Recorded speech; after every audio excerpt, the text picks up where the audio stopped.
Picture a royal bloodline tangled in incest, fratricide, and raw power grabs that would leave even the scheming Lannisters from Game of Thrones recoiling in horror.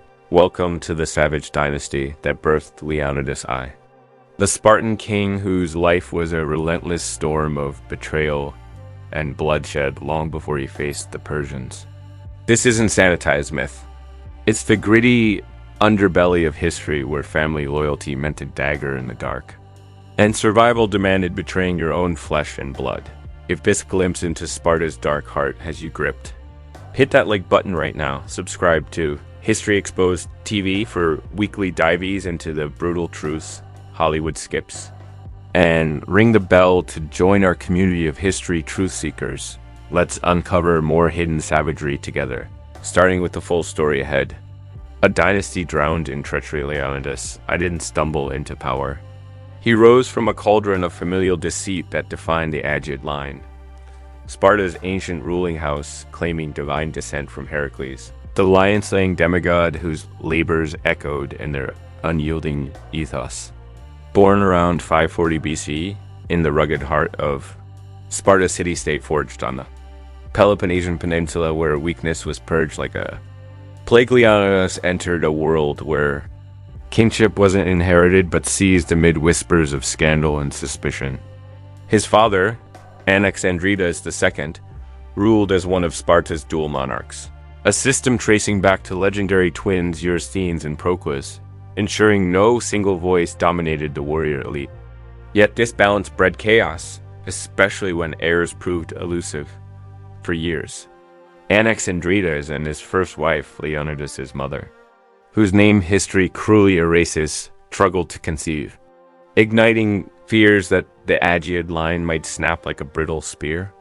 Sparta's ephors, that formidable council of 5 elected overseers who checked royal power and enforced the city's draconian laws, grew impatient. Without an heir, the throne's stability teetered, threatening the fragile oligarchy that kept helots, Spartan slaves, in chains and rivals at bay.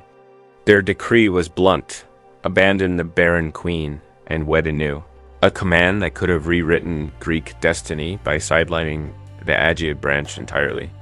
Anaxandridas, a shrewd operator in a land where defiance meant exile or worse, refused outright divorce. His love for his wife ran deep, but so did his grasp on politics. Instead, he proposed a radical compromise: take a second wife while honoring the first, threading the needle between tradition and tyranny. The ephors, wary of pushing a king to rebellion, relented. But the court erupted in tension. The second union bore Cleomenes swiftly, a robust son who quelled immediate heir worries and bought Anaxandridas' breathing room. Yet fate twisted again. Leonidas' mother delivered Dorias. Then Leonidas, swelling the pool of claimants to 3 in a society where thrones were won by steel, not sentiment. Spartan life was a meat grinder, constant warfare, helot uprisings, and the Agoges Forge meant few kings saw gray hairs. Anaxandridas' death around 524 BCE thrust Cleomenes onto the Aegean throne. But Dorias, fueled by maternal intrigue and his status as first son of the first wife, simmered with entitlement. Sparta, ever the meritocracy of muscle, backed Cleomenes near unanimously, his proven valor in skirmishes outweighing Dorias' pedigree. Enraged and isolated, Dorias stormed off in exile, a hot-tempered wanderer chasing glory abroad. His Libyan colony venture collapsed under native assaults, forcing retreat. Sicily promised better. But there he tangled with Ionian rivals and fell to assassins' blades around 510 BC. Leonidas, now Cleomenes' understudy, observed from the shadows as his half-brother's reign unfold. An era of expansion that saw Sparta bully neighbors like Argos and Athens into submission. But Cleomenes' ambitions curdled into paranoia. Sparta's dual kingship paired him with Eurypontid rival Demaratus, their rivalry festering like an untreated wound. Plots thickened. Cleomenes schemed to depose Demaratus, bribing oracles and stirring scandals until the ephors exiled his co-king. Emboldened, Cleomenes plotted further aggressions, but backlash mounted. Caught red-handed in treasonous whispers, He fled into exile, amassing mercenaries for a violent reclamation. The Spartans, dreading civil strife that could invite Helot revolts or Persian meddling, permitted his return in a bid for reconciliation. What greeted them was horror. Leonidas, once a titan of the battlefield, had descended into raving madness. Historical whispers blame wine-fueled delirium or divine curse. But sources like Herodotus paint him plucking his own flesh in fits. Unfit to lead, he became a liability. In a moment of profound betrayal, Leonidas, his full brother, ordered the arrest to safeguard the state. Chained in prison, Cleomenes' spirit shattered. He ended it all by jagged shards, dying around 490 BCE, and catapulting Leonidas to the throne at age 50. This ascent wasn't gentle. When a detractor sneered that Leonidas' kingship marked him as no better than the masses, the new ruler unleashed a retort laced with Spartan arrogance. If I were not superior, I would not be king. Confidence? He had arsenals of it, forged not in palaces, but in the crucible of survival, where brothers became stepping stones. Leonidas' rule, lasting a mere decade, embodied this ruthlessness. He avenged Cleomenes by purging suspected traitors, consolidating power amid whispers of his own unorthodoxy. Yet amid the glory, his family tree twisted darker incest wasn't aberration, but strategy. Preserving pure Heraclean blood in a society obsessed with eugenics. His mother, a niece of Xerxes, set the precedent. Leonidas echoed it by wedding Gorgo, Cleomenes' daughter and his own niece, around 20 years his junior. Gorgo wasn't mere pawn legends credit her wit, like advising envoys on wax tablets hiding secrets, but the union screamed dynastic desperation, ensuring Agid continuity at genetic cost. No records scream hatred for Cleomenes. Leonidas honored him posthumously. But such ties blurred love and leverage in Sparta's cold calculus. The Agoge. Sparta's brutal forged Leonidas' steel wasn't royal privilege. As thirdborn, he plunged into the Agoge at 7. Sparta's state-mandated gauntlet that stripped boys of softness to birth invincible hoplites. This wasn't voluntary right, it was compulsory for all citizen males. A 23-year odyssey embedding loyalty through pain, separating Spartans from lesser Greeks. Uprooted from mothers, youth lived communal, scavenging scraps from the wild or stealing from helots, punished not for theft, but clumsiness if caught. Whippings at festivals like the Diamastigosis tested endurance. Survivors bore scars as badges, while failures vanished into obscurity. Physical torment built bodies for phalanx warfare. Wrestling till bones cracked, running marathons barefoot over thorns, mock battles with blunt spears that drew real blood. But Agoge transcended muscle, it drilled psyche. Laconic speech curbed verbosity. Group dances honed rhythm for synchronized charges. Rhetoric sharpened mockery of foes. Sexual tension simmered. Plutarch hints at ritual violence among age sets, forging bonds that blurred brotherhood and brutality. By teens, the Cryptia loomed secret police duty where youth stalked and slew helots, instilling terror and ruthlessness to quash slave revolts. Leonidas thrived here, emerging at 20 as a full Sicilian member, dining in mess halls on black broth and blood pies. His prowess earning Siscania privileges like Gorgo's hand. This system wasn't mythologized efficiency. It was systemic horror, culling the unfit, deformed infants exposed on Taenarus cliffs, ensuring only apex predators survived. Leonidas, hardened thus, ruled as living weapon during his decade. He crushed Messenian unrest, expanded borders, and navigated authorial oversight with iron will.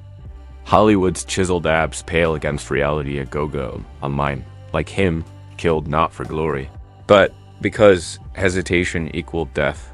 By 480 BCE, as Persian shadows lengthened, Leonidas stood as Sparta's apex predator, ready to unleash on invaders.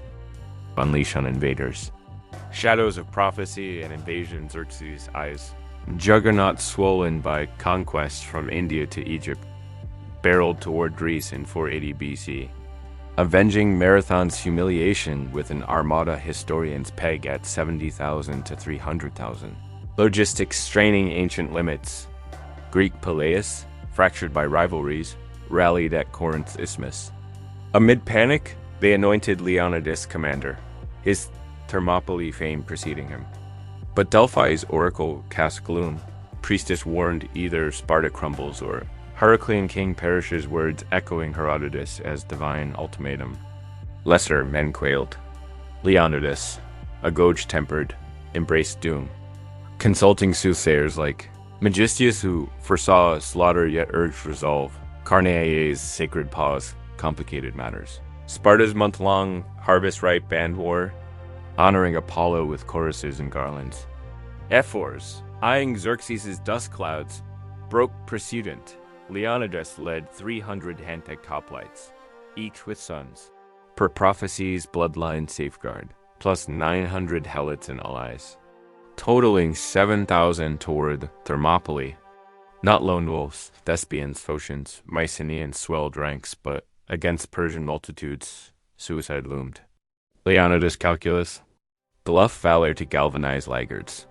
Some Spartans favored isthmus defense, doing Thessaly, but he defied, buying evacuation time. Thermopylae's cliffs and sea funneled foes into kill zones, hot gates, steaming from sulfur springs, but Anapaea path menaced flanks. 1,000 Phocians guarded it. A gamble on loyalty. Diplomacy's dagger and battle's fury Xerxes, no cartoon tyrant. Dangled olive branches, vassalage as Persian friends, lands richer than rocky Laconia, freedoms intact. Leonidas's rebuff? Molten lob, come take them, laconic fury that ignited scribes. Arrow complaints met wit.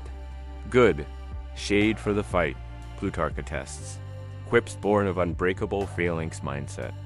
From original, but aligned with 4 days wait yielded nothing. Day 5, meats charged. Shredded by bronze walls, Herodotus tallies hundreds Persian dead for Greek twos. Xerxes, throned with kin, raged as suns fell. Immortals, 10,000 elite, undying replacements, assaulted, only to bleed out. Day 2, 20,000 Persians carpeted the pass.